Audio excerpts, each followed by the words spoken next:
Les gars, franchement, je ne sais pas quand est-ce que vous allez commencer à me prendre au sérieux sur cette toile, mais je commence déjà à perdre espoir. Parce que moi, je vous disais que le Imu que je vois sur Erbaf se battre contre Loki, s'il descendait sur Marineford pour combattre Garp afin de le faire quitter la marine, bah il se ferait juste mélanger par Garp Prime parce que le niveau de puissance de ce Imu est aux alentours du niveau d'un Barbe Blanche Prime. Bah vous m'avez pris pour un fou. Bah vous savez quoi les mecs? En ce chapitre 1186 de One Piece, on a la confirmation que le niveau de puissance de ce Imu n'est pas aussi exceptionnel que ce à quoi on pouvait s'attendre. En fait, il est même à la portée des personnages tels que Barbe Blanche Prime, Shanks, Mio, Loki et même Monkey D. Dragon. Bref, on y reviendra en fin de vidéo. Pour l'heure, on va commencer par parler du flashback de Brook, la fin du flashback de Brook dans ce chapitre 1186.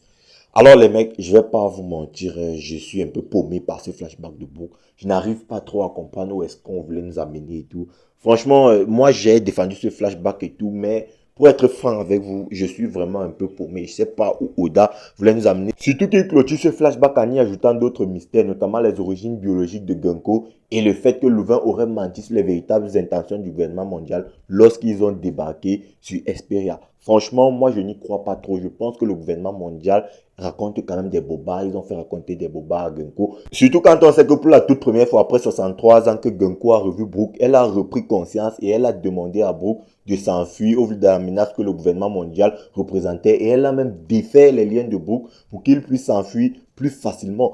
Donc vraiment, quand on fait le contraste entre la princesse Shuri et Gunko, on peut se rendre compte que c'est deux personnalités. Donc en vrai de vrai, est-ce que ce que Gunko nous a dit dans ce chapitre, c'est la vérité? Moi franchement les mecs, je n'y crois pas. Mais vraiment pas du tout. Et est-ce que ce serait vraiment pas la fille du roi Louvain? Ça, c'est... Voilà, je ne sais pas. Mais à mon avis, Brook a dit qu'il a changé ses couches et tout.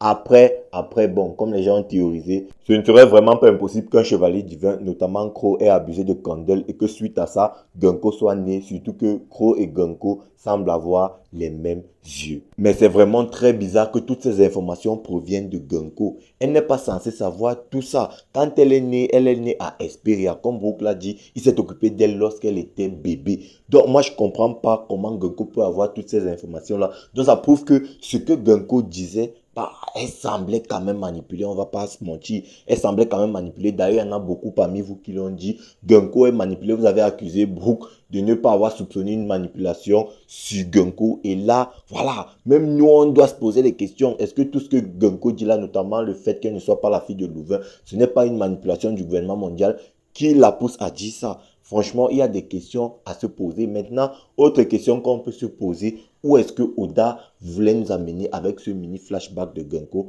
entre les combats de Erbaf? Bon, j'ai dit un peu plus tôt que moi, je ne savais pas où il voulait nous amener, mais quand on y réfléchit un peu, on se rend compte que bah, c'est potentiellement parce qu'il veut faire de Gunko une source d'information pour les protagonistes. Parce que Gunko est sur Marie-Joie depuis environ 63 ans. La princesse Shuri a donc énormément d'informations sur le gouvernement mondial. Je pense donc que de ce fait, Oda veut faire de la princesse Shuri une infiltrée du gouvernement mondial pour nos protagonistes. Donc, il y a une rédemption préparée pour Gunko afin que Brook lui aussi retrouve un membre de sa famille. Parce que si on regarde bien, on va se rendre compte que chaque Mugiwara a au moins un membre de sa famille encore en vie avec qui il a grandi. Nico Robin avec Aguadi Saro, Sanji avec Zeph, Nami avec Nojiko, Chopper avec Korea si je dis pas de bêtises et tout. Bref, tous les Mugiwara ont encore au moins un membre de leur famille avec qui ils ont grandi, sauf Brook. Brook me semblait trop seul. Après cette aventure, tous les Mugiwara avaient un lieu où rentrer. Ils ont quelqu'un qui les attend quelque part, sauf Brook. Donc le fait d'introduire Gunko comme étant un membre de la famille de Brook, bah, je trouve que voilà, c'est fait un cadeau immense à Brook. Sinon, bah, voilà, Brook me semblait vraiment trop seul. Je sais que vous allez me parler de la boune au cap des jumeaux, mais voilà, Brook avait besoin lui aussi d'une famille, de quelqu'un qui l'attend, même si la boune l'attend aussi. Voilà. Et donc, malgré tout, Brook sera infiniment reconnaissant envers Luffy parce que s'il n'avait pas rejoint l'équipage de Luffy, il n'aurait jamais rencontré Gunko qui a été manipulé par le gouvernement mondial. Ça, c'est vraiment génial. Vraiment, Brook, voilà, moi je suis trop content pour lui, je suis trop content qu'il retrouve Gunko et tout. Maintenant que tout ça a été dit, on peut passer à la fin du chapitre. Bon, avant de passer à la fin du chapitre et de parler du combat entre Imu versus Luffy et Loki. Parlons un peu de ce que les Mugiwara ont décidé de faire. Voilà, les Mugiwara ont décidé d'aider Brook après que Brook ait émis le souhait de sauver Genko et de croire en Genko. Parce que, encore une fois, c'est le seul membre de sa famille encore vivant. Ils ont donc décidé tous ensemble de délivrer Genko de la glace de Loki. Bon, est-ce qu'ils vont réussir à briser cette glace? Ça serait déjà un exploit vu que Imu lui-même n'a pas réussi à briser cette glace. Après, c'est encore à voir relativement la puissance de Imu. Mais bref, ça c'est un débat qu'on abordera dans la suite de la vidéo. Mais est-ce qu'ils réussiront à briser cette glace? Nami a dit qu'elle peut le faire avec sa foudre. Voilà, ce serait vraiment sympa s'ils arrivent à délivrer Genko, l'interroger et à faire en sorte que Genko redevienne humaine. Maintenant, parlons de la fin du chapitre. Alors, ce chapitre, il s'est fini relativement en fanfare, et voilà. Je pense qu'on en a déjà un peu assez avec cette fin de chapitre-là et tout, où on a l'antagoniste qui se fait frapper et tout. Vraiment, franchement, les mecs, je ne sais pas pourquoi Oda a cette tendance-là, cette manie à diminuer l'aura de ses antagonistes. Parce que là, même si, voilà, c'est le gouvernement mondial, ce sont des merdes et tout, on parle quand même de Imu, le personnage censé être l'antagoniste final de l'œuvre. Mais regardez comment Luffy maltraite Imu. Et puis, on peut aussi parler de la résistance de Imu et de sa puissance. Parce que Imu, après son combat face à Loki, semble n'avoir pris aucun dégât. Son visage est encore propre, clair. Est-ce qu'il se régénère? C'est très possible, très probable même au vu du fait que les chevaliers divins eux aussi se régénèrent. Donc ce ne serait vraiment pas surprenant que Imu lui aussi possède ce pouvoir-là. Il ne prend absolument aucun dégât. Maintenant, relativement à sa puissance. Bon, c'est vrai que lorsqu'il était apparu sur Erbaf au chapitre 1180 ou 1179, si je ne dis pas de bêtises, tu vois, avec Gaban qui nous avait dit que ce Haki des rois, c'est le plus puissant qu'il avait rencontré, auquel il avait été soumis de toute sa vie, supérieur même à ce qu'il avait subi sur God Valley. Donc, voilà, Imu en termes de puissance de Haki des rois, c'est quelque chose de vraiment impressionnant. Maintenant, je vous avais dit qu'il y avait énormément de doutes quant à sa puissance.